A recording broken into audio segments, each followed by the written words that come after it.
Éternel Dieu de gloire, Père Tout-Puissant, ce matin, nous te disons encore merci, Père. Toi qui as conduit nos pas dans ta maison, nous ne sommes pas dignes de ta sainte présence. Nous venons au travers de ton sang, au travers de l'œuvre achevée de Golgotha, Père, afin que Dieu Tout-Puissant, tu nous purifies de toutes nos fautes et que tu nous laves de tous nos péchés, de toutes nos iniquités. Ce matin, bénis ton peuple qui est venu à toi, ô Tout-Puissant. Je les remets en tes saintes et divines mains. Père éternel de gloire, moi aussi je me remets en tes mains.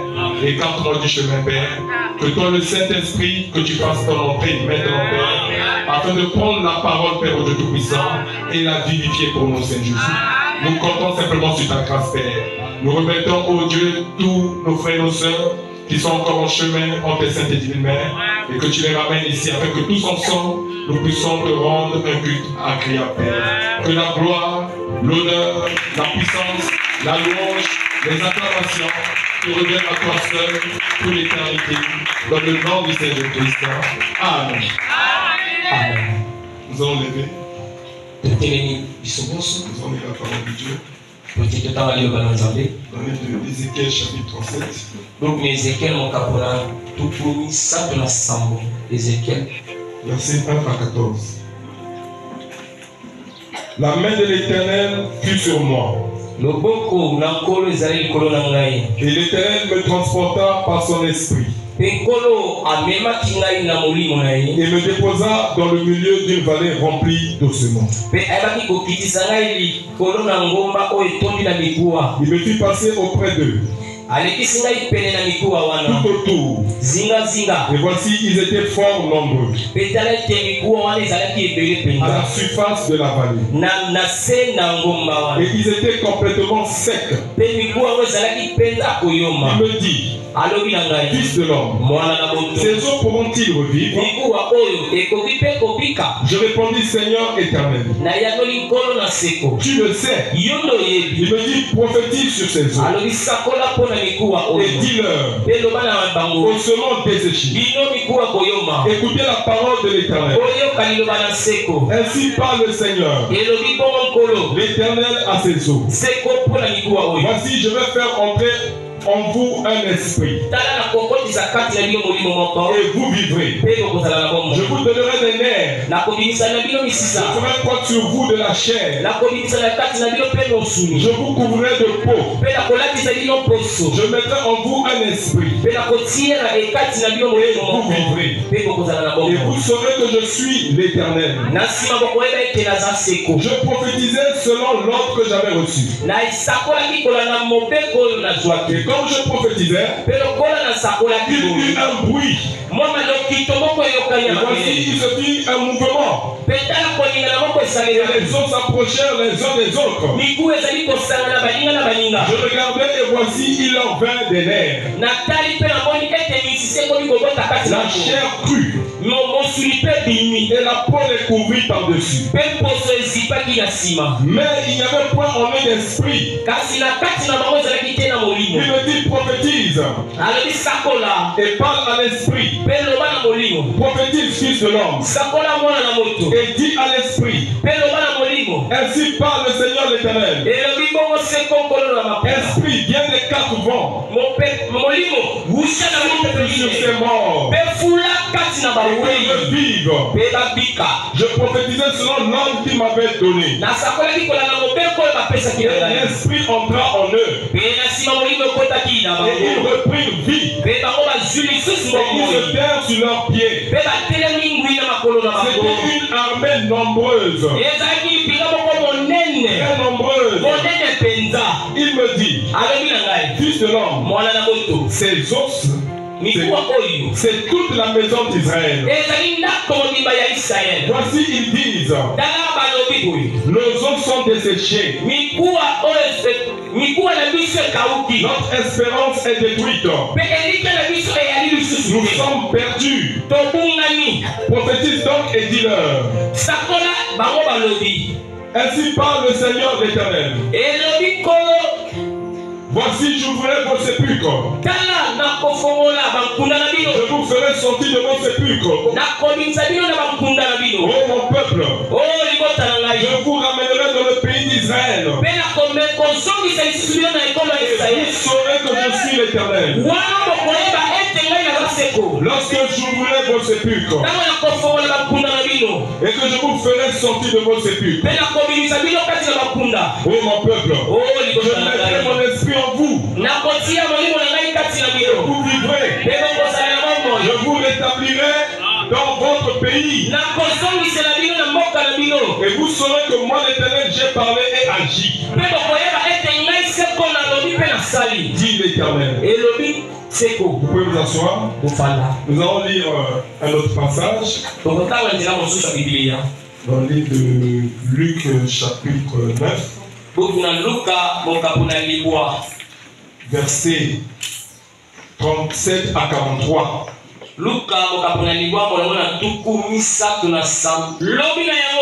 Luc 9 verset 37 à 43.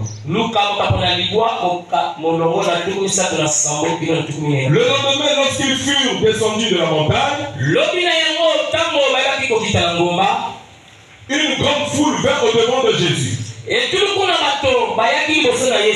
voici du milieu de la foule un homme s'écria: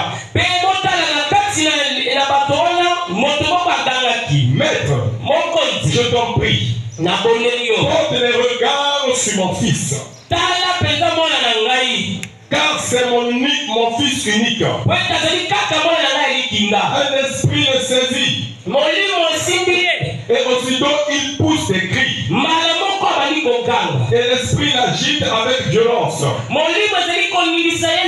Le fait écumé et a de la peine de se retirer de lui. Après l'avoir tout brisé, j'ai prié tes disciples de le chasser et ils n'ont pas pu. Race incrédule et pervers, répondit Jésus. Jusqu'à quand serai-je avec vous? Et vous supporterai-je? Amène ici ton fils. Comme il approchait, le démon le jeta par terre et l'agita avec violence.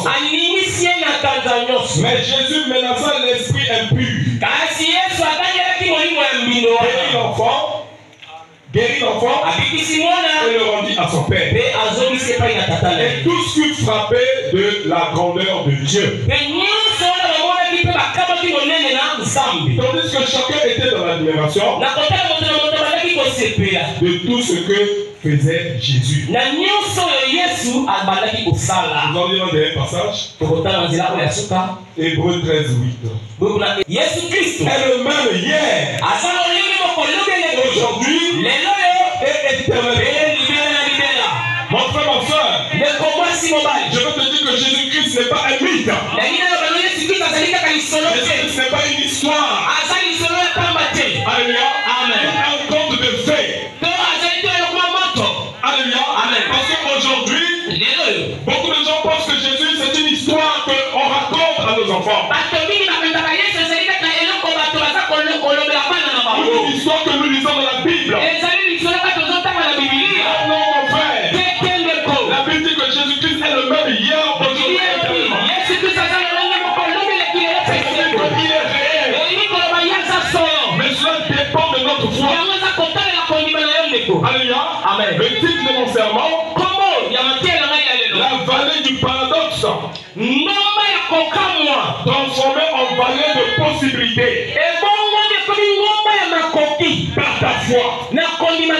Alléluia. Amen. La vallée du paradoxe, transformée en vallée de possibilités. Par ta foi.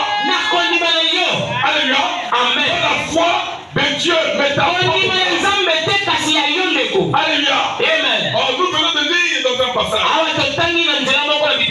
que Dieu a pris l'esprit d'Ézéchiel et l'a transporté dans une grande vallée. Et cette vallée était remplie de semences desséchées. Alléluia. Amen. Et ces semences desséchées, ça représentait le peuple de Dieu. Ça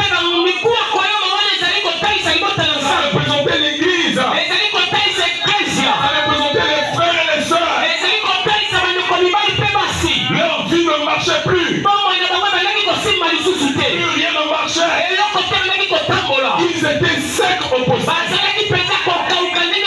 n'y avait plus la joie. Il n'y avait plus la joie de vivre. Ils ont perdu tout espoir. Alléluia. Et c'était des ossements desséchés. Alléluia. On ne pouvait plus rien faire. Mais Dieu a pris son serviteur. Il l'a amené dans cette vallée. Et il lui pose la question. Fils de l'homme, est-ce que ces hommes peuvent-ils revivre? Il devait donner une réponse. Il dit, mais je ne le sais pas. Mais toi, l'Éternel, tu le sais. Alléluia. Je lui dis, prophétise sur ces eaux. En d'autres termes, parle. Prononce la parole. Alléluia. Parce que tout est possible à celui qui croit. Tout est possible à Dieu. Rien n'est possible à Dieu. Tout est possible à celui qui croit. Lorsque tu crois, l'impossible devient possible. Alléluia. Ce dont nous avons besoin maintenant, ce matin, tous les jours, c'est de notre foi. Si l'église est malade, ce n'est pas un problème de puissance. Nous avons déjà la puissance. Mais il se pose un problème de foi. Alléluia. Ézéchiel a regardé les ossements. Il a commencé à prophétiser. N'oubliez pas que c'était des ossements desséchés. Or, ces ossements desséchés représentaient l'église de Dieu. L'église était inactive. L'église était sans vie. Quand je parle d'église, je regarde le groupe des gens. Mais regarde d'abord toi-même. Alléluia. Regarde d'abord toi l'individu. Tu es l'église de Dieu. Comment tu vis? Comment tu marches? Quelle est ta condition aujourd'hui? Il y a des gens malgré que la parole est prêchée. Que l'onction descend. Ils sont incapables de dire amen à la parole. Alléluia. Frère Branham dit que l'église c'est la maternité. Quand vous partez à la maternité, et quand vous voyez ces mères entrer dans la maternité, dans la salle d'accouchement, arrivé à un moment donné, le silence est brisé. Alors quand le silence est brisé, vous entendez le bébé en train de pleurer. Or le message, c'est la maternité. Alléluia. Parce que le silence du 7e jour est brisé. Et pour dire, quand les sons sont brisés, les noms s'éclaircissent. Parce que Jean a vu son nom. Il s'est mis à jubiler. Il s'est mis à crier. Il était dans la joie. Parce qu'il a vu son identité. Mais pourquoi tu ne te réjouis pas? Pourquoi tu ne sautes pas?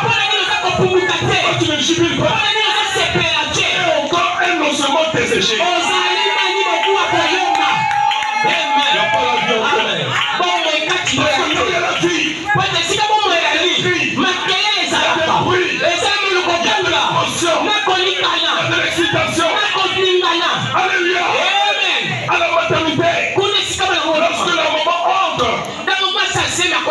lorsqu'elle accouche, vous entendez les cris. Vous entendez le bébé qui est en train de crier. Alléluia. Pourquoi? Parce que la vie vient d'être donnée. Alors vous allez demander que ces ossements, ils étaient dans la vallée. Ils étaient desséchés. Mais dès que la parole a été prononcée sur eux, qu'est-ce qui s'est passé? Il y a d'abord eu un bruit. Alléluia. Les choses ont commencé à se rapprocher. Il y a eu du bruit. Mon frère, ma soeur, pourquoi tu ne reçois pas le Saint-Esprit? Tu es trop calme. Tu es trop spirituel. spirituel. Toi, madame dit, vous devez sortir de vous-même pour entrer en esprit. Alléluia. Vous devez sortir de votre routine. Alléluia. Vous venez à l'église comme des patrons. Vous vous asseyez sur les bancs. Malgré que la parole est prêchée, tu ne peux pas te salir. Parce que tu regardes la valeur de ton habit.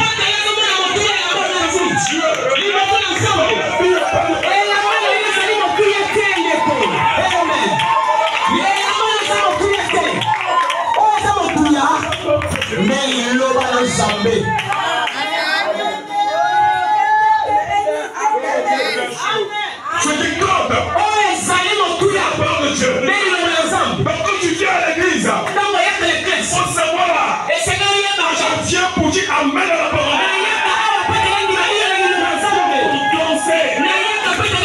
Je viens pour servir le roi. Je viens pour louer le roi. Tu ne peux pas venir t'asseoir comme un patron. Le seul patron en lieu de nous ici, c'est le Seigneur Jésus-Christ. C'est lui le patron. C'est lui le chef. C'est lui le directeur. C'est lui qui donne les ordres. Et nous sommes au cas d'amour, mon frère. Alléluia. Pourquoi depuis ce temps, la maladie de la fille de Zion n'est pas guérie? Pourquoi depuis ce temps, c'est toujours sec? Il n'y a pas la vie en toi. Il y a un problème. Amen. Alléluia. Nous allons venir dans Ézéchiel. Écoutez ce que le prophète dit. La main de l'Éternel fut sur moi. Et l'Éternel me transporta par son esprit et me déposa dans le milieu d'une vallée remplie d'ossements. Il me fit passer auprès d'eux. Tout autour. Et voici, ils étaient fort nombreux à la surface de la vallée. Et ils étaient complètement secs.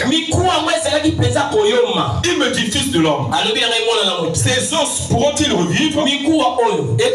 J'ai répondu, Seigneur, tu le sais. Il me dit, prophétise sur ces os et dis-leur, ossements desséchés, écoutez la parole de l'Éternel. Et ce matin, je dis aux ossements desséchés de jubiler,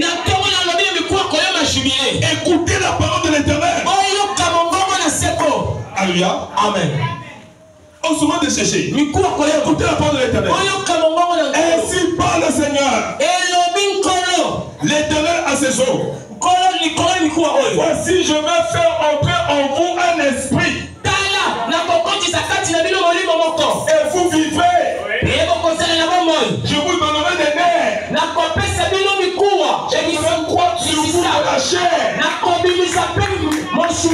Je vous couvrirai de peau. Je mettrai en vous un esprit. Et vous vivrez. Et vous saurez que je suis l'Éternel. Maintenant écoutez ce qui se passe. Au verset 7. Je prophétisais selon l'ordre que j'avais reçu. Et comme je prophétisais, il y eut un bruit. La première des choses, il y a eu d'abord le bruit, mon frère. Maintenant la vie va venir entrer comme ça. Alléluia. Amen. La vie va rentrer comme ça, seulement silencieusement. Non, il doit avoir d'abord un bruit. Pourquoi dans ta vie il n'y a pas de changement? Pourquoi dans ta vie tu es toujours le même? Mais si tu restes le même, tu vas rater l'enlèvement. Dieu a besoin des hommes et des femmes bouillants. La Bible dit, le royaume de Dieu est prêché. Et ce sont les violents qui sont en bas. Je vous vois tous ici nombreux ce matin.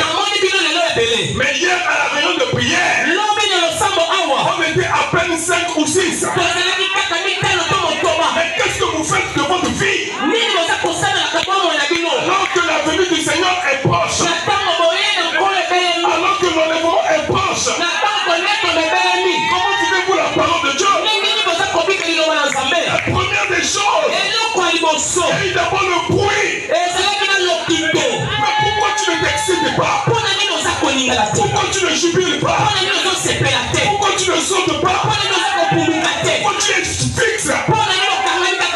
Cette lourdeur-là, c'est l'incrédulité. Cette lourdeur-là, c'est le péché. Cette lourdeur-là, c'est la lourdeur de la Odyssée. Cette lourdeur-là, c'est l'esprit de ta famille. Tu dois être délivré. Voilà pourquoi Dieu a envoyé sa parole pour que ces ossements de Jésus aient la vie. Alléluia. Ce matin, si tu n'es pas libéré, c'est qu'il y a un problème. Alléluia. Il y a un problème. Voici, je veux faire entrer en vous un esprit. Et vous vivez. Vous donnerez des nerfs. Je ferai comme sur vous de la chair. Je vous couvrirai de peau. Je mettrai en vous un esprit. Et vous vivrez. Et vous saurez que je suis l'Éternel. Je prophétisais selon l'ordre que j'avais reçu. Et comme je prophétisais, il y a eu un bruit. La première chose, c'est d'abord un bruit. Les femmes aussi, lorsque les anges l'ont visité, il y avait d'abord une explosion sur la montagne.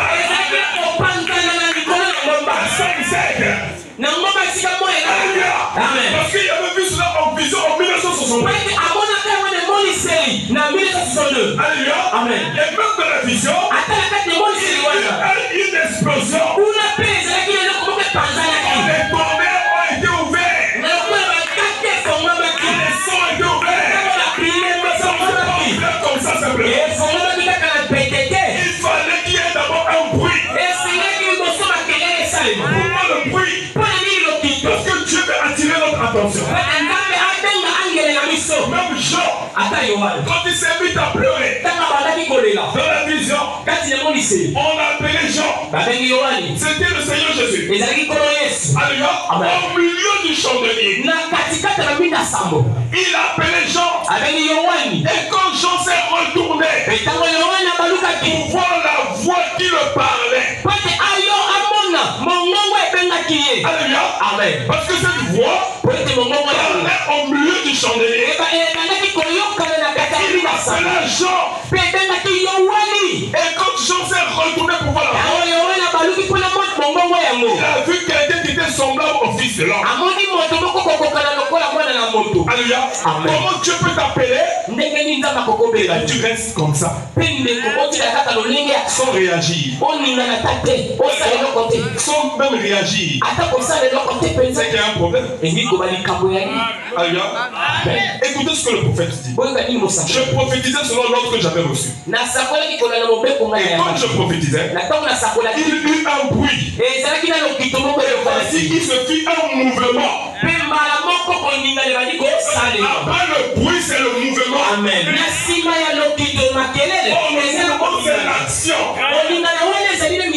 C'est-à-dire que quand tu écoutes la parole te met en mouvement. Tu ne peux pas écouter la parole et rester inerte. Tu ne peux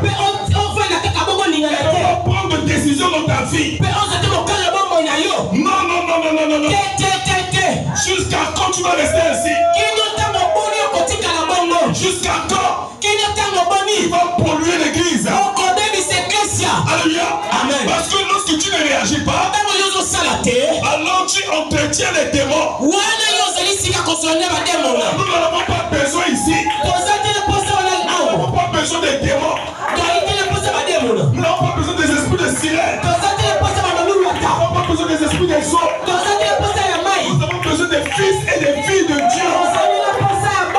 Des gens qui ont pris des décisions de servir le Seigneur, d'abandonner le monde, d'abandonner la souillure, d'abandonner le péché.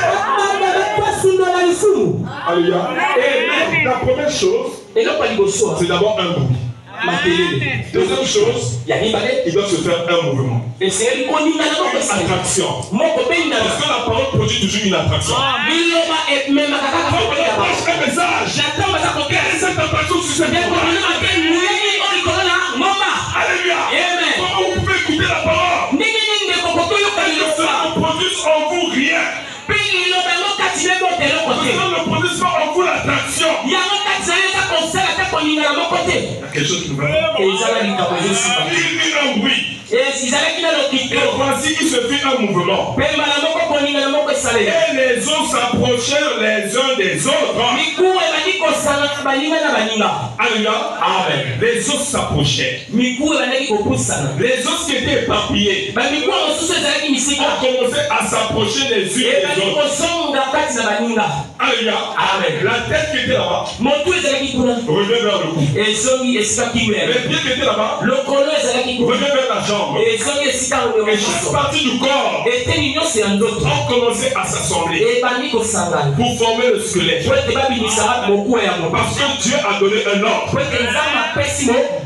Alléluia.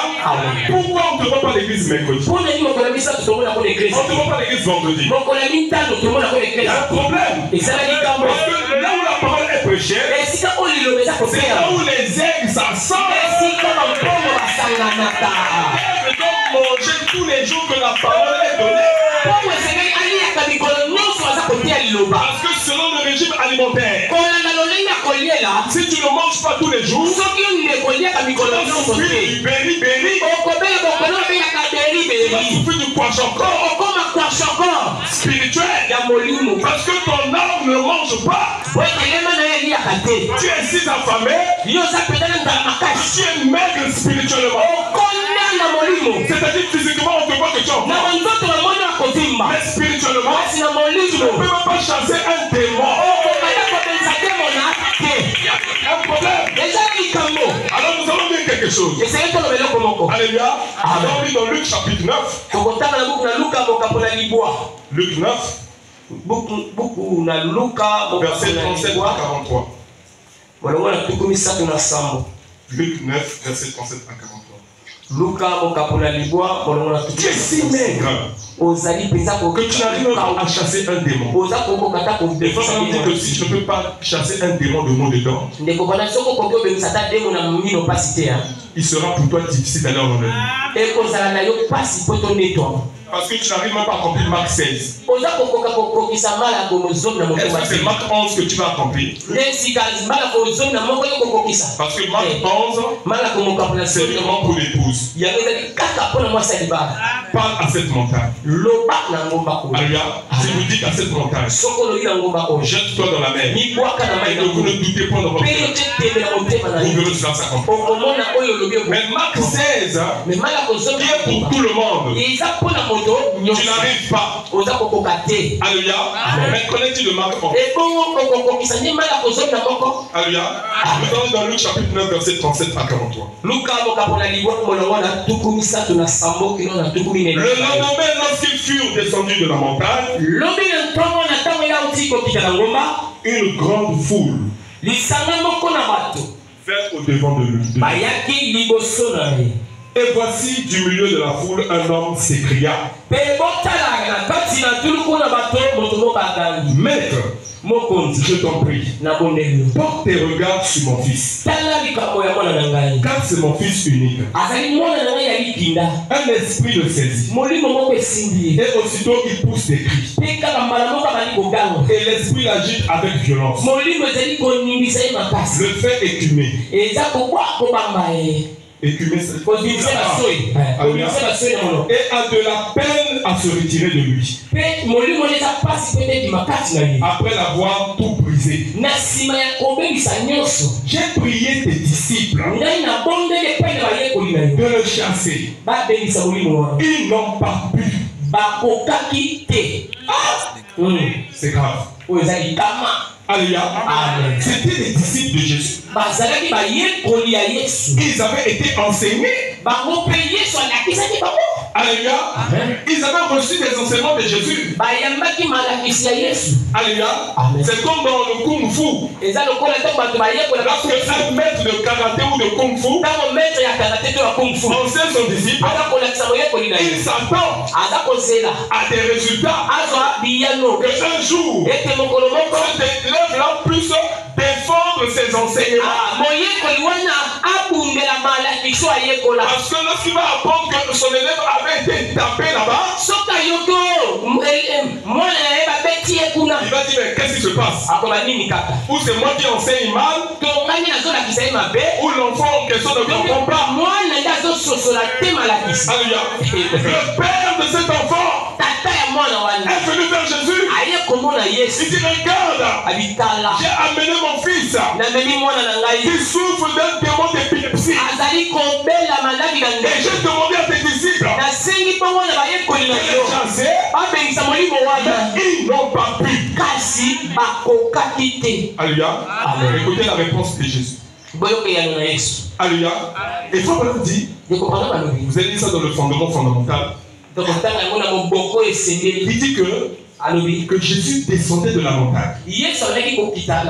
Mais les disciples étaient où? Ils étaient dans la vallée. La vallée, quelle était cette vallée? C'était la vallée du défi. Il devait relever ce défi. Parce que ce papa avait un enfant qui était tourmenté par un mauvais esprit. Et il nous avait amené cet enfant. Je me réjouis que Jésus n'était pas là au moment. Le papa avait amené l'enfant. Vous pouvez lire ça dans la brochure, le fondement fondamental. Je me réjouis que Jésus n'était pas là. Et pourquoi? Parce que eux-mêmes devaient aussi faire leur propre expérience. C'est pas que tous les jours. On te donne des poissons tous les jours, on te donne des poissons. Toi-même va chercher. Va pêcher les poissons. Va à Tipunga. Va jeter la maison là-bas. Et va pêcher le poisson. Jusqu'à quand on va te donner? Quand Jésus sera à tes côtés, si tu dois agir sur la base de ta foi. Nous ne voulons pas une église des bébés pentecôtistes. Ils sont toujours là. Il faut toujours leur donner. Mais qu'est-ce que l'ange a dit? Il a dit à Jean, va vers l'ange qui se tient sur la mer et sur la terre. Il y a le petit livre ouvert. Prends le livre. Le livre est déjà ouvert. C'est un Jean. D'aller chercher le livre. Ce n'est pas que tu vas tous les jours commencer à me forcer. Ce n'est pas un forcing. Mais ça, c'est une responsabilité personnelle. Ce n'est pas que tous les jours. Pas que prêcher qu'à l'église chrétien brouette. Pousse pas. Tu ne peux pas agir. Amen. Il y a un problème. Écoutez ce que Jésus dit. Race incrédule et perverse. Répondit Jésus. Jusqu'à quand serai-je avec vous? Alléluia. Amen. Jésus a refusé ça. Et ça, voilà, Dieu nous explique. C'est pourquoi Jésus l'appelle de race incrédule et perverse. Parce que 10 jours auparavant, il nous avait déjà donné la puissance. Regardez 10 jours. L'espace de 10 jours. Ils ont oublié qu'ils avaient déjà reçu la puissance. Donc ils étaient dans la musique spirituelle. Nous allons lire quelque chose ici. Dans la brochure La foi, 27 avril 1956.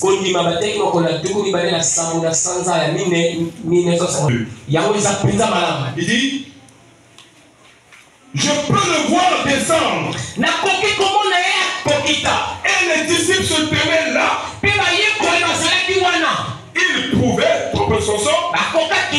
ils avaient la puissance, mais ils n'avaient pas la foi pour s'en servir. Alléluia. Amen. Tu peux avoir la puissance. Tu peux avoir les brochures.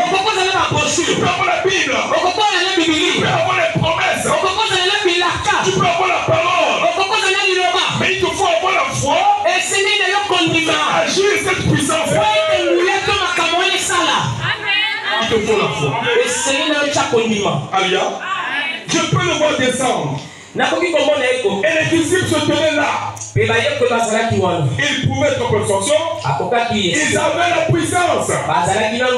Mais ils n'avaient pas la foi pour s'en servir. Combien c'est vrai? Avant ce groupe de gens ce soir. Et ce groupe de gens ce matin. Amen. Alléluia. Amen.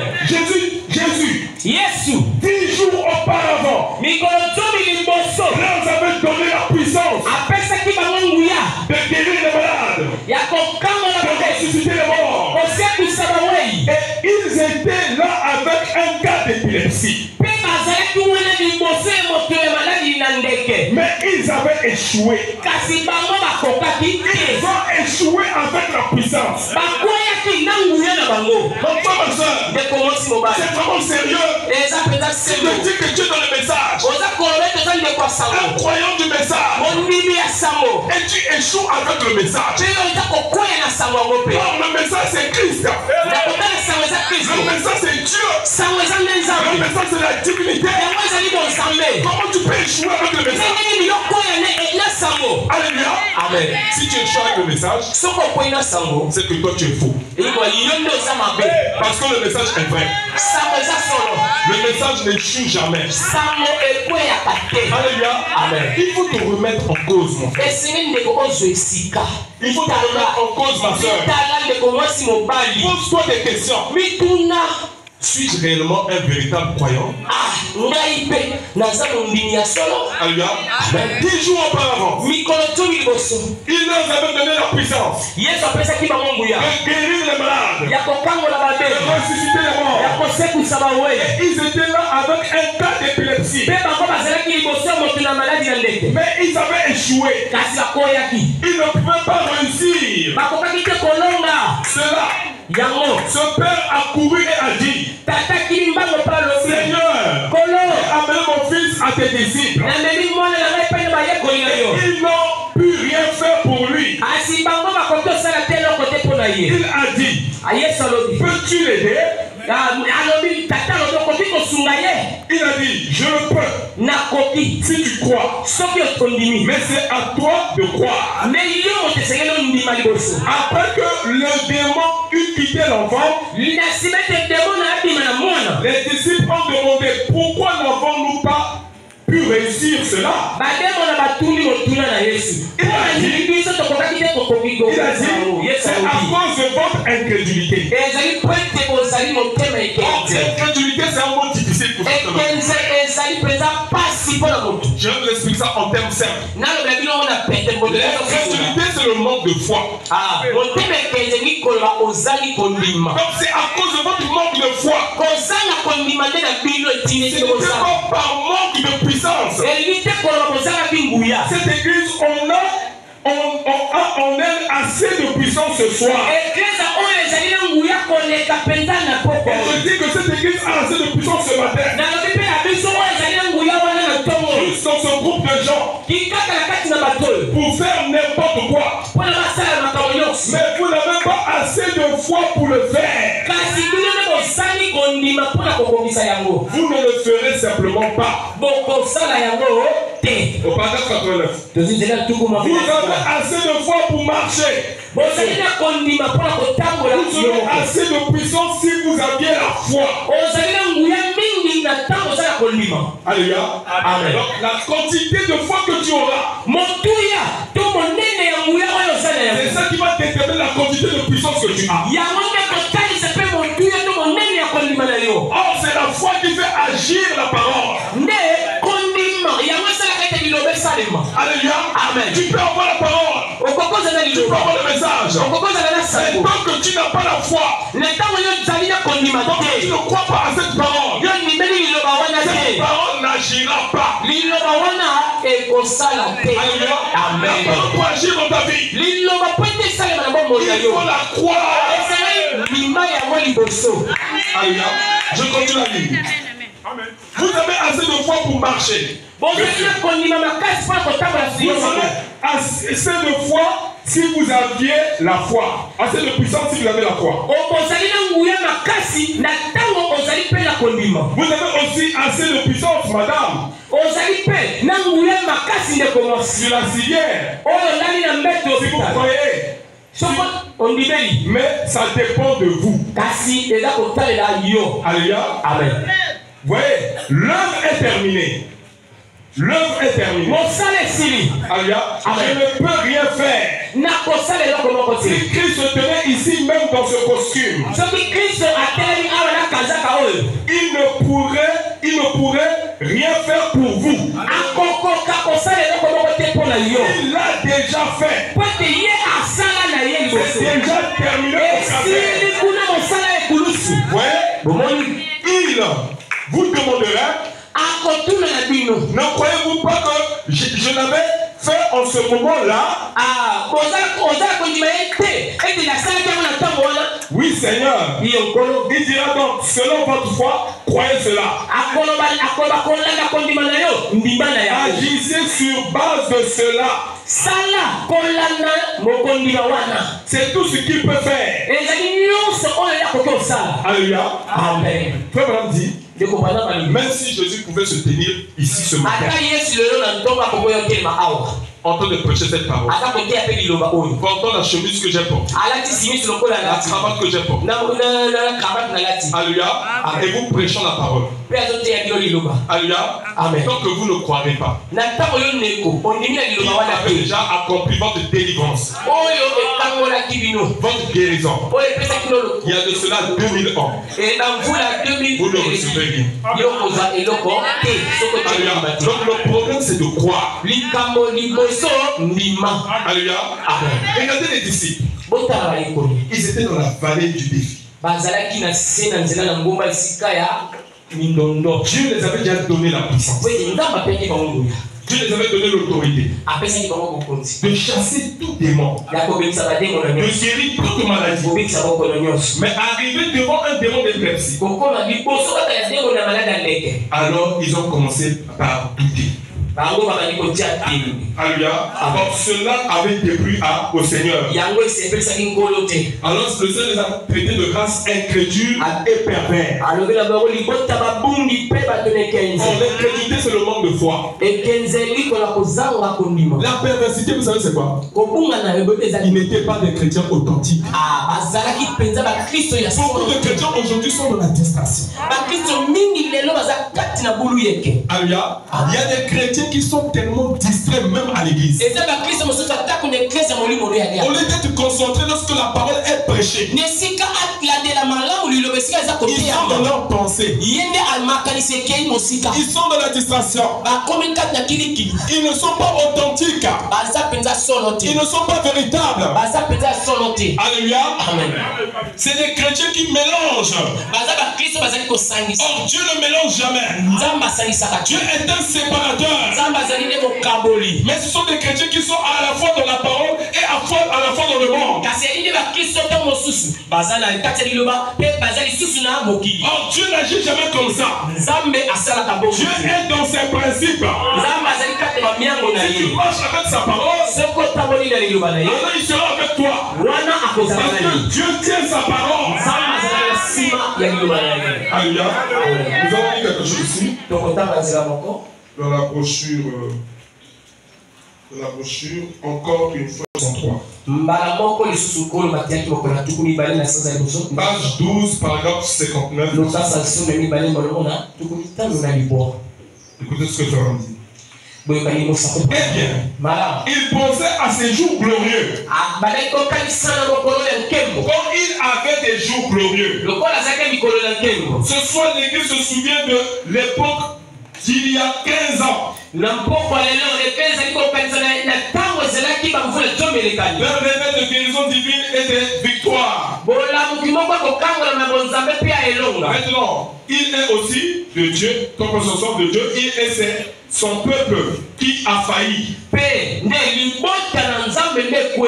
Ça a dû être assez sérieux pour que Samson s'arrête et pense en fait qu'il avait failli vis-à-vis de Dieu.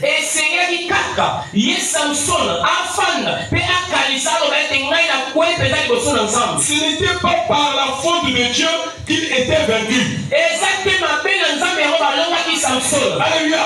Même si l'église aujourd'hui est vaincue par les épreuves, devant les difficultés, devant les situations, ce n'est pas la faute de Dieu, mais c'est la faute de l'individu. Il ne veut pas croire à la parole de Dieu. Il ne veut pas prendre Dieu au mot. C'est ta faute, c'est ma faute. Regardez Samson. Il était un grand homme, un vaillant guerrier, un héros. Il était né, commissionné afin de détruire l'ennemi. Alléluia. Amen. Dieu l'avait ordonné depuis le ventre de sa maman. Il est venu dans ce monde avec une alliance. Et son alliance était sa chevelure. Il avait une chevelure à 7 tresses. Cette tresse représente les 7 âges de l'église. Les promesses que Dieu nous a données en ce temps du soir. En ce temps du soir, nous avons reçu un message à 7 tresses. C'est 7 messages ensemble que Dieu donne à l'épouse. 7 repas complets. Alléluia. Amen. Alors Samson, pendant qu'il avait ce pouvoir sur lui, aussi longtemps qu'il peut sentir le mouvement de sa chevelure, il savait que Dieu allait tenir sa promesse. Même s'il était coincé par 1000 Philistins, cela ne faisait pas peur. Parce qu'il devait seulement sentir le mouvement de sa chevelure sur son épaule. Il savait que même si la mort pouvait le coincer, alléluia, s'il peut seulement réagir, alors c'est terminé. Alléluia. Pourquoi? Il avait une alliance avec Dieu. Et quand il tenait son alliance, Dieu était avec lui. Or, Dieu n'agit qu'au travers de son alliance. Et aujourd'hui, je te dis que ce n'est plus Samson. Mais c'est toi et moi qui sommes concernés par l'alliance de Dieu. Et l'alliance de Dieu, c'est le message. Enfin, maintenant, regardez, la nuit est venue. Et cela a montré le visage de Christ. Alléluia. Amen. Il dit que la nuit que vous voyez, c'est l'alliance. C'est l'alliance de Dieu avec l'épouse. Alléluia. Amen. Et dans cette alliance, il y a des choses que tu dois observer. Alléluia. Pour que Dieu puisse agir. Alléluia. Donc nous sommes un peuple privilégié. Nous sommes un peuple mis à part. Tu ne peux pas agir comme tu veux. Parce que tu as une alliance. Une femme qui a une alliance, elle ne peut pas agir comme elle veut. Elle ne peut pas faire ce qu'elle veut. Même lorsqu'elle sort, elle doit d'abord demander la permission à son mari. Bien sûr, vous dites amen. Elle est sortie. S'il y a un changement de programme en route, elle doit d'abord appeler son mari. Parce que son mari, c'est sa tête. Elle ne peut pas agir d'elle-même. C'était le 8 mars. Alors nous avons vu les femmes dans tous leurs états. Elles se sont fait belles. Et je te dis que beaucoup de foyers ont été brisés hier. D'hommes ont été trompés hier. Alléluia. C'est seulement à cause de la fête. Et c'est là où je trouve que la femme a un esprit, a une nature compliquée. Alléluia. La femme a une nature compliquée. À cause d'une fête, elle va vendre son droit d'aînesse. Alléluia. On ne nous demande jamais faire comme ça. On dit que la femme, dans le spirituel, c'est l'église. À cause du monde, tu vas vendre ton droit d'aînesse. À cause des futilités, tu vas vendre ton droit d'aînesse. Oh, frère, ma soeur, souviens-toi que tu es une alliance. Oh, Samson, aussi longtemps que la chevelure est sur son épaule. Un jour, il était coincé par 1000 Philistins. Il n'avait rien en main. Alléluia. Pendant que les Philistins venaient avec leur armure, coincé dans un coin, regardé par terre. Il a vu simplement une vieille mâchoire. Et il a saisi la mâchoire. Il a saisi la mâchoire. Alléluia. Dès qu'il prenait la mâchoire, elle faisait comme ça. Son Philistin tombait. La mâchoire qui devait se fracasser sur les casques des Philistins. La mâchoire était plus solide que l'acier. Samson avait saisi la mâchoire. Samson. Et la puissance de Dieu dans la main de Samson. La puissance de l'Éternel. Samson prend la mâchoire.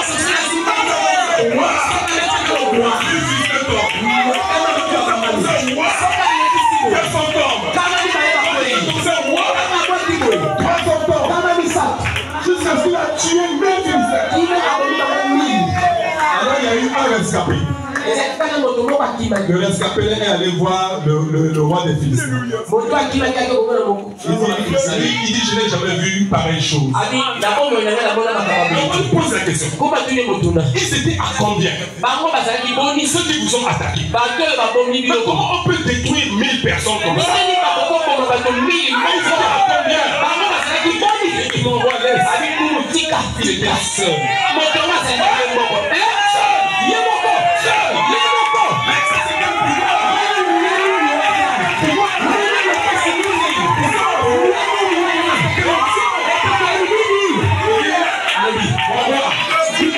Ce qui est bizarre, arrivé à un moment donné, ils sont arrivés à Léchi, dans la ville de Léchi. Le tonnerre a grondé dans le ciel. Oh, je ne savais pas que son Dieu était un tonnerre. C'est pas. Il a la force de Dieu.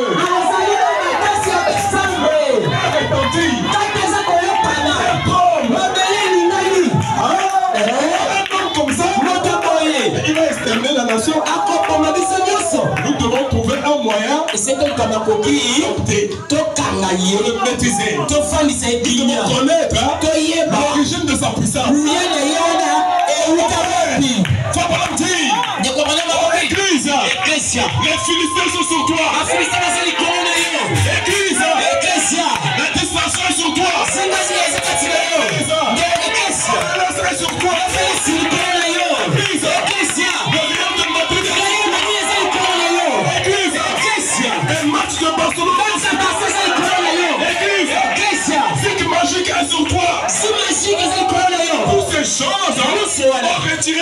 morcelé. L'église est devenue charnelle. L'église est devenue naturelle. On est devenu une église surnaturelle. On est devenu une église puissante. Elle est dans la dimension. Comment le Dieu d'Israël peut-il agir? En nous, il y a beaucoup d'humains.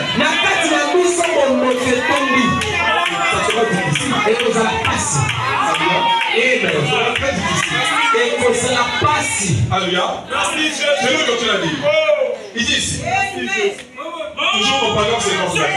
Ce n'était pas la faute de Dieu. Il était vaincu. C'était par sa propre faute. Le peuple, ils avaient été suscités pour lui prêcher l'évangile. Avec force. Mais en flirtant avec cette femme dans le vent,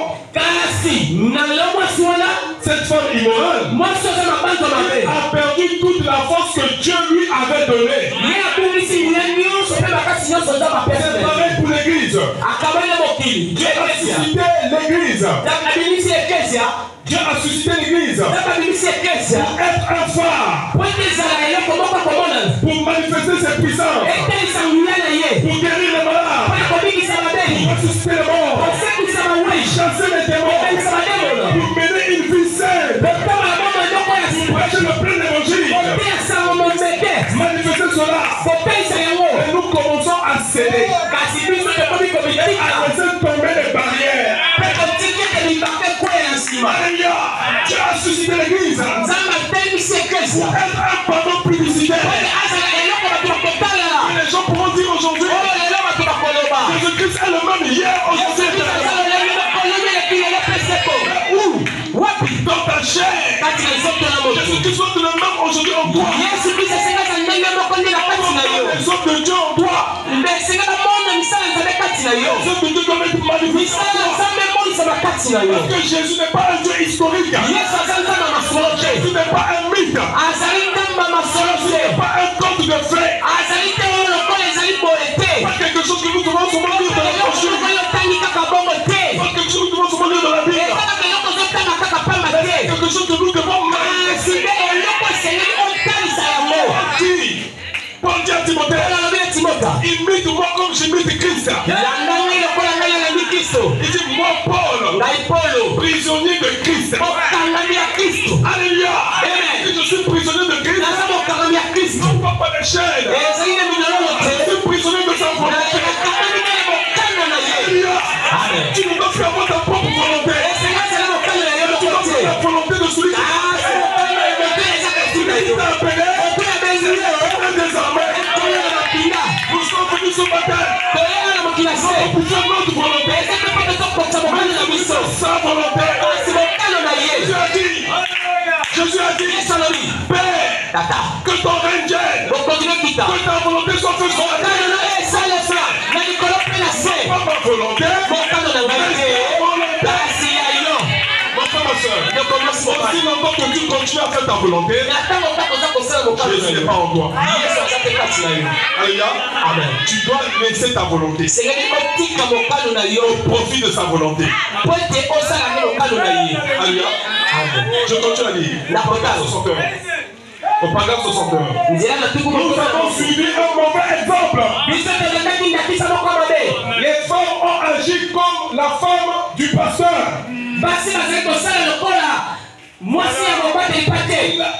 Il l'a laissé prendre une mauvaise voie.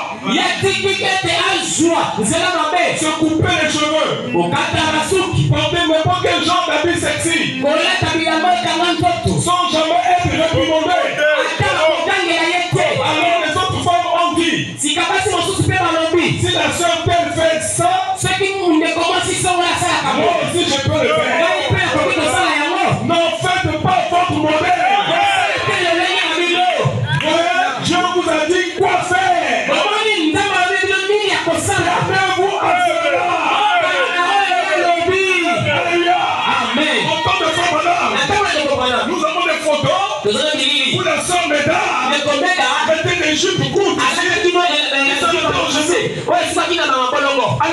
Amen. Et ces jupes-là, tu peux voir les monnaies de la femme qui sont à découvert. Il y a beaucoup de sœurs qui sont tabernacle sœurs, mettre des jupes courtes avec les monnaies dehors. On dit que ce n'est pas ça. Ce n'est pas conforme à la parole. Les photos ici, où la femme de Frère Branham, la sœur Meda, avait porté cela. Frère Branham dit que Meda n'est pas notre modèle. Notre modèle, c'est la parole. Notre modèle, c'est le message. Voilà pourquoi lorsqu'il a au-delà du rideau du temps, il dit que toutes les sœurs, on ne peut pas t'écrire cela. Parfait. Sublime. Je n'ai jamais vu une telle beauté sur la terre. Si on pouvait prendre toutes les femmes de Hollywood, si on pouvait prendre toutes les influenceuses de Hollywood, de WhatsApp, elles sont incomparables. J'ai vu aussi. Si on pouvait prendre tous les produits de Max Factor, de la femme, mettons des make-up, c'est incomparable. Dès que j'ai vu là-bas,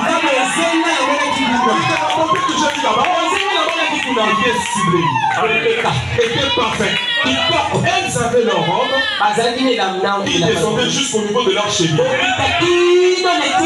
Jusqu'au niveau de leur cheville. Alors, mais qu'est-ce que cela veut dire? L'ange lui dit, c'est ce que tu as prêché. C'est ton message. C'est ça le Saint-Esprit. Ce n'est pas Meda.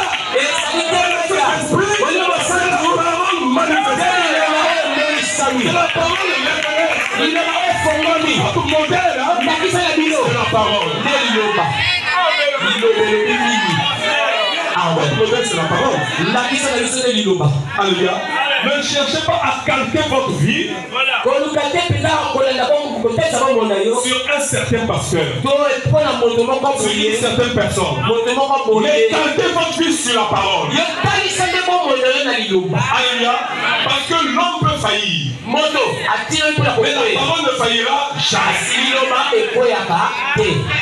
Oh, il dit, je continue à dire, au paragraphe 62. Eh bien, alors, quand vous faites cela, vous décevez Dieu. Et vous décevez aussi son peuple.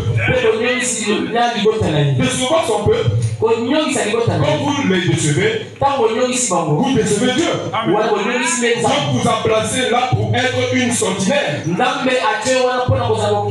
quand vous voyez le péché s'infiltrer, au lieu d'ôter la chose, ils attirent cela. Quand tous les anciens s'assemblent, nous allons avoir une certaine chose. Nous voterons contre telle doctrine pour la faire sortir de l'église. La guérison divine, nous n'en avons pas. Alors vous mettez à voter contre cela. C'est ainsi que cela s'est passé. À la page 13, paragraphe 65. Il était devenu un prisonnier de la nation qu'il devait détruire. Samson devait détruire cette nation. Il est devenu prisonnier de cette nation. Il a été suscité pour ça. Ce voyant homme se tenait parmi son personne. Il se tenait là, prisonnier de la nation même qu'il devait détruire. C'est pour ça que Dieu l'avait suscité. Je n'aimerais pas caresser vos sentiments. Mais j'espère que cela vous aide. Voici venir l'église pentecôtiste. Que Dieu a suscité. En l'attirant de l'organisation. Cela l'a amené. Et vous êtes devenu un prisonnier de ce même clan. Vous savez que c'est la vérité. Et pour que quelqu'un dise quelque chose comme cela, vous êtes prêt à le rejeter. C'est pratiquement un aveugle conduisant un aveugle. Tout le monde sait que l'église pentecôtiste, il y a 50 ans, tout ce qui s'organisait en dénomination. Vous étiez frères et sœurs. Et vous avez vécu votre temps. Et vous dénoncez l'église moderne et ses modes. Et des comportements de femmes. Et ces modes qu'elles suivaient. Les hommes aussi. Et de l'abandon de la parole de Dieu. Et Dieu vous a appelé à en sortir. Et vous avez fait demi-tour. Et vous êtes directement retourné à la même chose. Tout Dieu vous avez appelé à sortir. C'est la raison même pour laquelle Dieu vous avait suscité. Vous vous tenez lié au poteau d'une dénomination. Tout aussi vaincu que Samson. Avec les yeux crevés vis-à-vis de la parole. Et tout le reste. C'est vrai. C'est vraiment dommage. Dieu vous a suscité pour vaincre cette chose-là. Mais vous y avez adhéré. Et Samson est directement allé épouser une femme. Il s'est marié à la chose même d'où Dieu l'avait fait sortir. L'église pentecôtiste est retournée se marier à la chose d'où Dieu l'avait fait sortir. Il ne peut pas traiter avec un groupe. Dieu traite avec un individu. Ça a toujours été sa seule, sa ligne de conduite. Deux hommes ont deux conceptions différentes. Dieu prend un seul homme. Pour lui, c'est tout ce qu'il lui faut. Un seul homme. C'est ce qu'il cherche à trouver aujourd'hui. Il cherche à vous avoir dans sa main. Il prendra un ici et un là. Ce ne sera jamais un groupe. Faites donc sortir cela de votre esprit. Amen.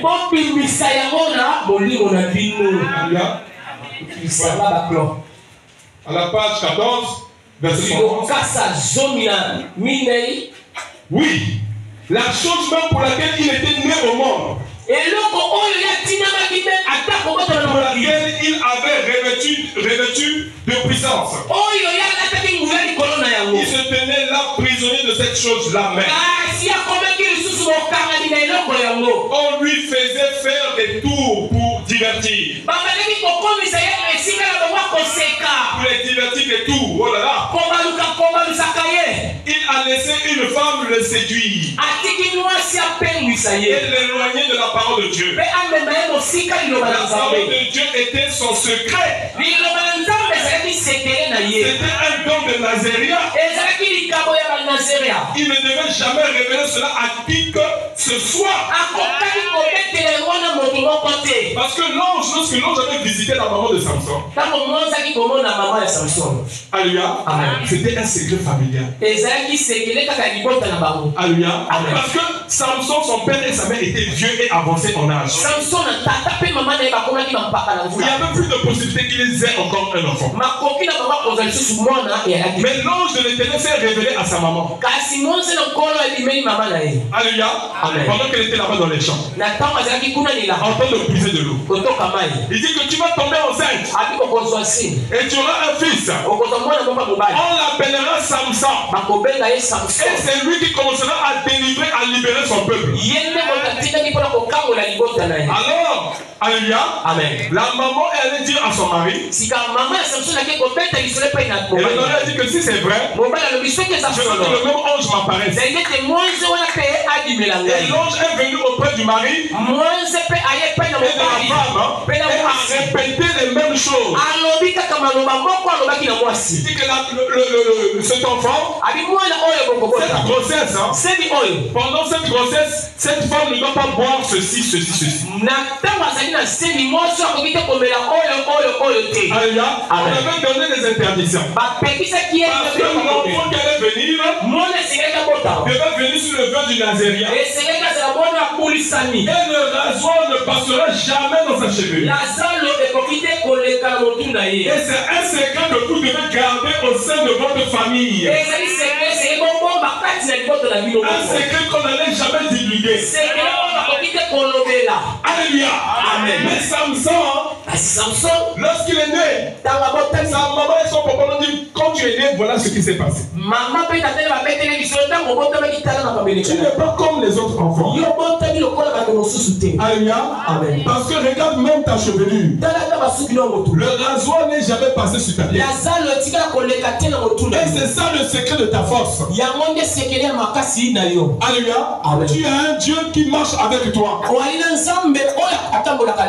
Mais Samson, malgré qu'il était fort, malgré qu'il était puissant, n'avait jamais fait l'expérience de ce Dieu-là. Il voulait aussi rencontrer ce Dieu. Alléluia. Parce que Dieu avait parlé à son père et à sa mère. Mais pas à lui. Mais lui, il observait seulement. Mais un jour, Samson va vendre son secret. Alléluia. À qui? À Delilah. Il faut bien dire que Delilah, c'est l'église catholique. L'église qui séduit le monde entier. Avec les prières de Je vous salue Marie. Il ne faut que saluer Marie du matin au soir. Marie aussi doit se fatiguer. Parce que quand tu salues du matin au soir,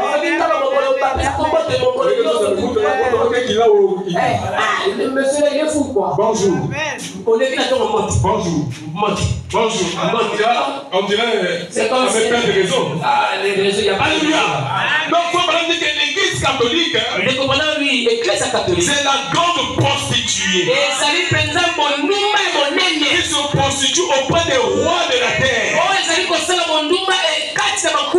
Auprès des présidents de la terre.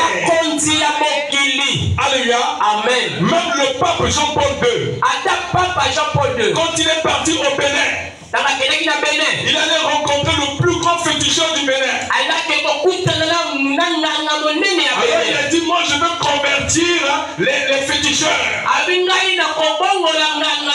Il a pris sa Bible qu'on appelle la Bible tombe.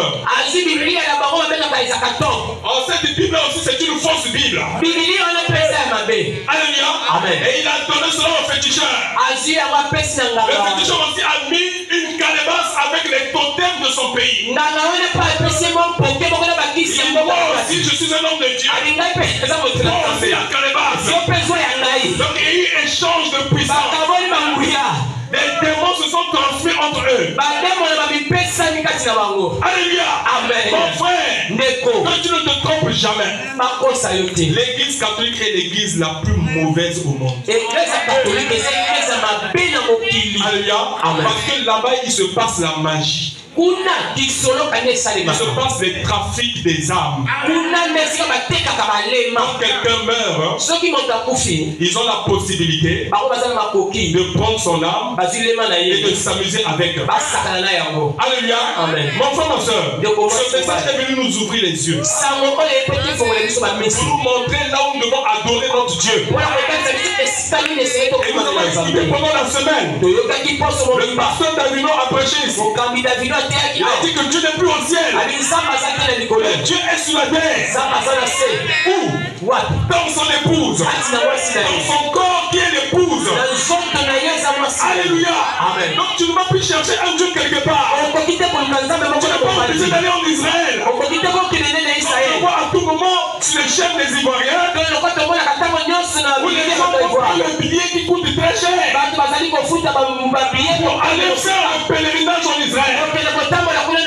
Ils vont marcher, aller regarder la tombe de Jésus. L'ange a dit, pourquoi chercher parmi les morts celui qui est vivant? Il n'est plus là. Il faut se laver dans le journée. Non, non et non. Même d'autres qui prennent le sable là où il y avait la tombe de Jésus. Ils amènent le sable dans leur église. Tout le monde dans mon corps. Ça c'est l'idolâtrie. Ça. Aujourd'hui Dieu est dans sa parole. Il est dans l'homme. Plus besoin de prendre le billet. Dieu fait son ville. Dieu est ici. Dieu est dans sa parole. Il est dans l'homme. L'homme est l'agent de Dieu. Pourquoi chercher un Dieu historique? Faisons sortir Dieu de l'histoire. Pourquoi chercher un mythe? Alors que Dieu est réel.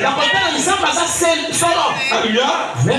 Pourquoi chercher toutes ces choses? Je vais vous dire quelque chose ici. Dans la brochure, pourquoi crier pas? Péché le 14 juillet 1960. Moïse dit, oh Seigneur, regarde qui vient ici. Voici Pharaon. Alléluia. Amen. Les gens sont tous en possession. Que dois-je faire? Que dois-je faire? Voyez-vous cela? N'est-ce pas là une réaction humaine? Certainement. Il commence à crier. Que dois-je faire?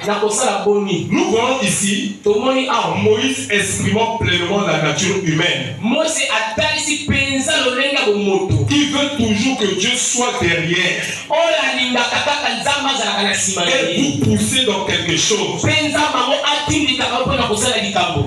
ici, Moïse, il y avait un prophète sur la terre. En dehors de Frère Branham. Un prophète qui est grand et puissant, c'était Moïse. Parce que Dieu parlait avec Moïse face à face. Dieu avait commissionné Moïse. Il a libéré son peuple qui était là-bas en Égypte. Mais Dieu ne s'est pas arrêté là. Il dit Moïse, je te fais Dieu pour ton frère. Parce que Moïse avait des difficultés. Il était bègue. Alors il présentait à Dieu son incapacité. Dieu répond à Moïse. Il a créé la langue. Il a créé les yeux. Il a créé la bouche. Est-ce que je n'ai pas vu tout cela avant de te choisir? Amen. Amen. Quand Dieu te choisit, cela ne dépend pas de tes capacités. Si Dieu t'a choisi, c'est qu'il a placé quelque chose en toi. Nous avons la fondation du monde. Et il sait qu'il peut utiliser ça. Voilà pourquoi Dieu a dit à Moïse, quand tu ôtes tes mains, un bâton de vie. Dieu c'est par ce bâton-là la chose la plus ridicule. Je vais confondre la sagesse des les Égyptiens ont des chars de guerre. Ils ont des pébakas. Ils ont des chars de guerre. Ils ont des avions. Ils ont des drones. Alléluia. Mais moi j'ai un bâton de berger. C'est le nom de Jésus-Christ. Aujourd'hui, tu as le même bâton entre tes mains. Tu as la même puissance entre tes mains. Cette puissance, c'est le nom de Jésus. Alléluia. Partout où Moïse partait, ce que Moïse déclarait, c'est ce qui arrivait. Alléluia. Moïse a frappé l'Égypte.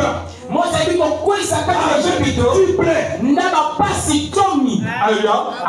Mais arrivé là dans le désert, face à la mer rouge, alléluia.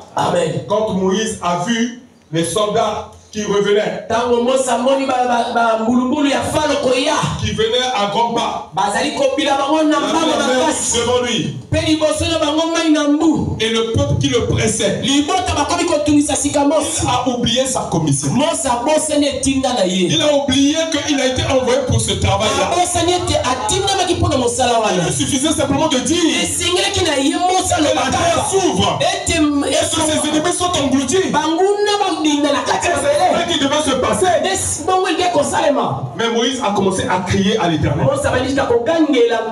Il a commencé à crier à Dieu. Mais écoutez ce que Dieu dit. Paragraphe 202. Nous voyons ici Moïse exprimant pleinement la nature humaine, qui veut toujours que Dieu soit derrière et vous pousse dans quelque chose. Alléluia. Amen. Chacun d'entre nous ici, nous avons un cerveau. Mais si Dieu nous a donné un cerveau, c'est pour réfléchir. Mais pourquoi tu t'arrêtes de réfléchir? Chacun de nous ici, Dieu nous a donné un cœur. Si Dieu t'a donné un cœur, c'est pourquoi. Mais pourquoi le pasteur croit que tu ne veux pas croire? Mets ta foi en action. Et tu verras Dieu agir. Alléluia. Amen. Comme on dit. Voilà, il dit ici. C'est nous aujourd'hui. Vous vous attendez à ce que Dieu, après tout ce que nous avons vu jusqu'ici, pourtant vous vous attendez à ce que Dieu vous pousse à l'action. Même Jésus a dit à ses disciples, l'âme incrédule et pervers, jusqu'à quand vous supporterai-je? Jusqu'à quand serai-je avec eux? Donc vous ne pouvez pas aussi agir. Moi je n'étais pas là, mais il fallait chercher le démon. Pourquoi vous attendez seulement que je sois là? Alléluia. Amen. Oh, que c'est merveilleux. Aujourd'hui, Dieu veut responsabiliser son église. Parce que ce sont ses représentants. Paragraphe 203. Moïse s'était relâché et a dit, oh Dieu, je veux te demander, voir ce que tu dis. Oui, oui, c'est ce que vous dites. Et bien, très bien. Moi aussi, je le dirais. Voyez-vous? Mais ici, Dieu l'avait établi pour ce travail. Et il avait prouvé qu'il était avec lui. Et voilà qu'un événement lui arrive. Il se met alors à crier. Que puis-je faire? Seigneur, que puis-je faire? Maintenant, souvenez-vous qu'il avait déjà prophétisé. Car il avait dit, c'est Jésus que vous voyez aujourd'hui. Vous ne les verrez plus jamais. Et aussitôt après, il s'est mis à crier. Alléluia. Oh Dieu, que pouvons-nous faire? Après qu'il eut fait un assez bon travail en prophétisant là, il leur avait déjà dit ce qui allait arriver. Si la parole de Dieu était en lui, elle était en lui. Ce qu'il disait arrivait effectivement. Ce qu'il avait dit allait arriver. Et il était là à crier. Que vais-je faire? Alléluia.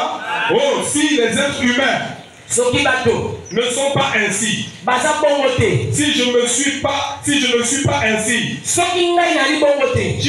pas ainsi, voyez, il avait déjà prouvé ce que tu dis arrivera. Je suis avec toi. Et ici une difficulté surgit subitement. Que dois-je faire? Que dois-je faire? Seigneur, où es-tu? M'entends-tu? Que dois-je faire? Pourtant, il avait déjà ordonné, confirmé. Lui on avait donné la preuve et avait tout fait par lui. Ici, oh Dieu, l'a pleinement exprimé. Dieu l'a pleinement exprimé. Donc, on se reposer et laisser à Dieu le soin de pousser. Et pourtant, il savait que Dieu l'avait moins pour ce travail. Pour faire cela. Et Dieu avait clairement confirmé ses prétentions. C'était le moment pour que le peuple soit délivré. Dieu, à travers les miracles et les prodiges de Moïse, rassemblés en un seul groupe. Souvenez-vous, ils avaient tous rassemblés en un seul groupe. Avec confirmé les déclarations de Moïse. Les Écritures le disent ainsi. Le signe était là. L'évidence était là. Tout ce qu'ils disaient ensuite, ils vinrent parmi eux comme prophètes. Tout quoi qu'ils disent, Dieu l'honorait. Même jusqu'à créer et à faire venir des mouches. Et il a amené les choses à l'existence. Tout ce qu'il lui avait promis, il le fit là. Mais il voulait attendre, ainsi dit le Seigneur. Il aurait dû savoir que la confirmation même de son appel était ainsi dit le Seigneur. Le travail pour lequel il avait été ordonné était ainsi dit le Seigneur. Pouvez-vous saisir cela? Pourquoi attendait-il ainsi dit le Seigneur?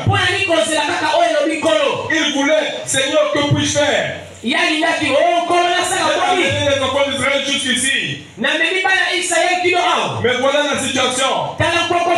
Pharaon arrive. Ils vont tous mourir. Que dois-je faire? Il avait déjà prédit ce qu'il allait faire. Il avait déjà dit exactement ce qu'il fallait faire. Il avait prédit la fin de la nation même dans laquelle il avait grandi. J'espère que vous comprenez. L'assemblée dit Amen. Moïse avait déjà dit, vous ne les verrez plus jamais. Dieu va les détruire. Ils se sont assez longtemps moqués de vous. Dieu les détruira. Il avait déjà prédit ce qui leur arriverait.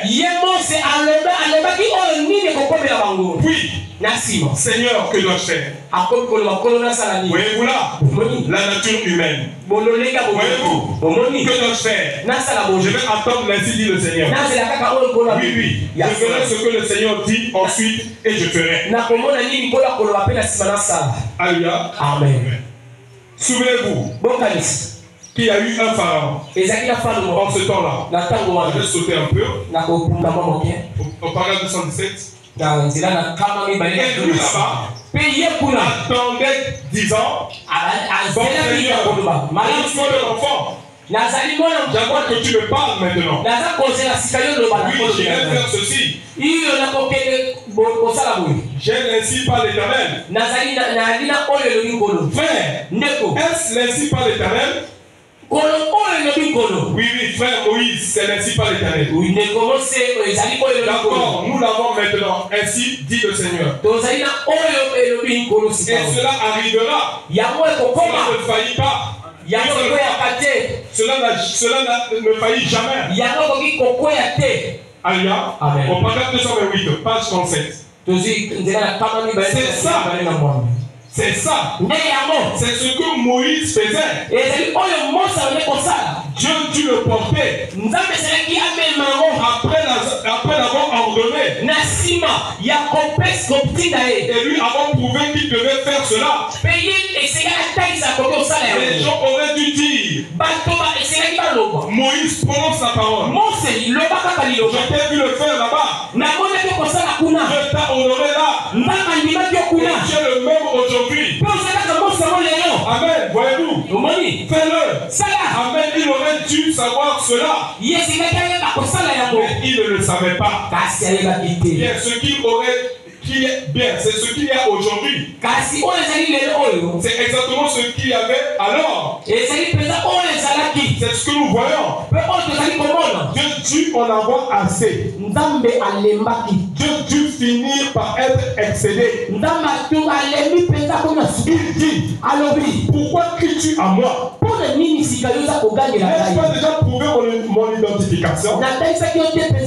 Ne t'ai-je pas dit que je t'envoyais pour faire ce travail? Ne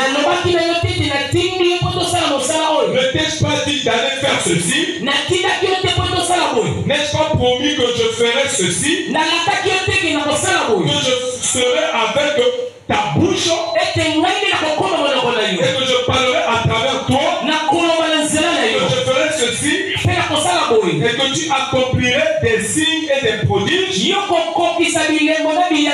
pas promis de faire cela? N'ai-je pas fait cela exactement?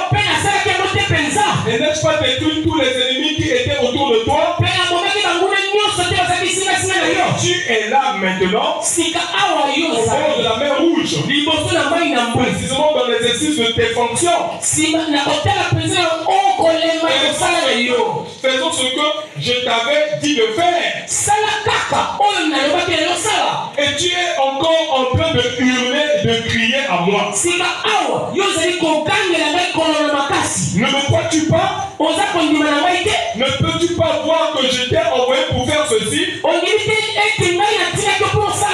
Si cela n'est pas l'être humain. Oh là là. Ainsi dit Dieu dut en avoir assez. Alléluia. Et c'est ce que les gens font aujourd'hui. Et c'est ce que les disciples avaient fait ce jour-là. Malgré que Jésus les avait déjà donné la puissance, il y avait encore en eux l'incrédulité. Ils n'avaient pas assez de foi pour faire agir cette puissance. Nous devons avoir la foi. Parce que chaque action de Dieu se fait par la foi. Et Samson aussi s'est retrouvé aussi dans cet état-là où il avait perdu sa puissance. Mais je te dis que Samson avait perdu sa puissance seulement pour un temps. C'était pas pour toujours. Parce que Samson a dit encore une fois, Seigneur. Samson s'est souvenu qu'il y a de la miséricorde en Dieu. Il a commencé à se repentir. C'est là où nous devons arriver, mon frère. Parce que nous sommes des humains.